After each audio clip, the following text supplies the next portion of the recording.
waxaan wanaagsan daawadayaal halkan waa Live News Somali TV ayaa si toos kala socotaan waa hooyo Soomaaliyeed oo cunugeedu ka lumay xirada qaxootiga Xagardheera waxuu lumay goor sheegtadu marka ay ahayd 6dii haweenimo hadda masalaha xaqiijin halka uu ku sugan yahay sida ay sheegeen dhanka dhimirka ayaa in yar loogu jiray cunugaasi waxa nooga warbixinayso hooyadan oo ugu horeyntii ku bilaabayso magaceeda kadibna ka warbixinayso xaaladda cunugaasi magacaygu waa Caasho Ismaan Xirsi waxa iga dhumay cunug dhalinyaro ah duuban daadiisu waa 23 jir 6 saac oo habeenimo albaabka ka booday ilaa hadda meel lagu sheego ma lahan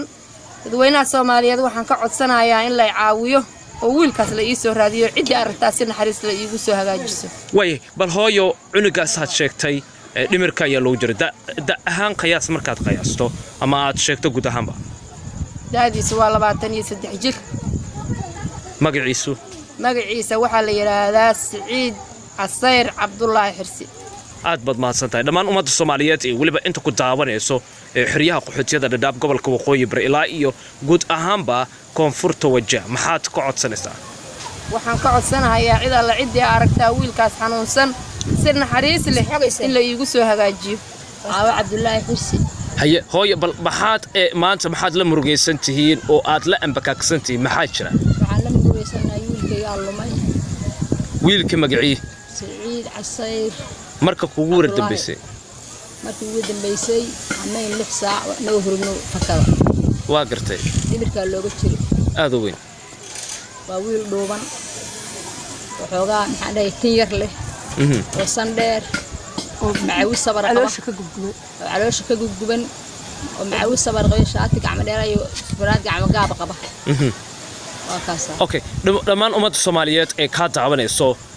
Soyaal TV waliba Live News Somali TV maxaad ku codsanaysaa waxaan ka codsanayaa ummadda Soomaaliyeed